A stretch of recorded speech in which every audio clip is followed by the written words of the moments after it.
国内消息来看，台北地检署侦办国民党立委鲍坤琪竞选物品的案件。这被告鲍坤琪的关家呢是李庆良，昨下晡在律师的陪伴之下，已经去投案，暗时是移送地检署。获审了后，这李庆良呢是以100万来交保，限制自己也来接受科技的监控。为什么要躲藏？是心虚吗？还是傅坤琪指使你这么做的？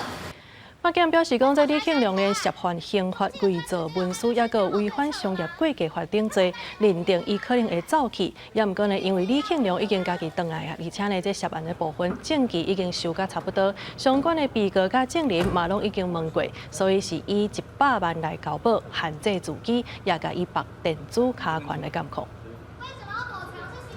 另外来关心的是，针对行政院提出4100亿特别条例，这南北党团呢是拢有提出因家己的版本，按算要甲行政院的版本呢，伫经济委员会做伙来审查。这其中上大的差别就是讲，这南北营呢支持普发现金，国民党是1万块，民众党是6000块。另外呢，这南北两党呢，伊嘛甲国土安全论成1500亿的预算，也佮有拨予台电的1000亿预算，拢甲抬掉。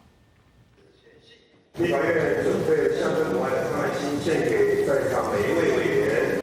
行政院长施政报告总质询结束，立法院初稿开始处理法案。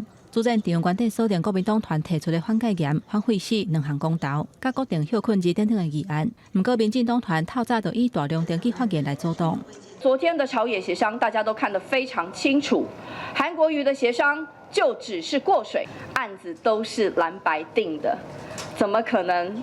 让民进党有偷藏我们要的议案的可能呢？请各党团干部到议场后面主席休息室，我们进行沟通。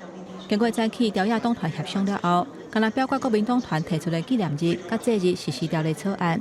现在行政院昨日公布的4100亿特别条例，国民党团提出的版本是增加普发现金1万块，而且甲拨补台电1000亿，甲国土润成1500亿的预算抬掉，总规模缩减做3900亿。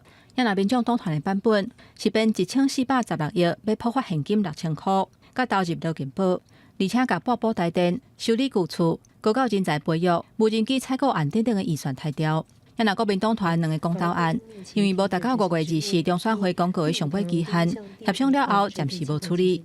民进党自从掌握政权了以后，对于过去所推动的公投民主的想法，退步了非常的多。我们秉持着。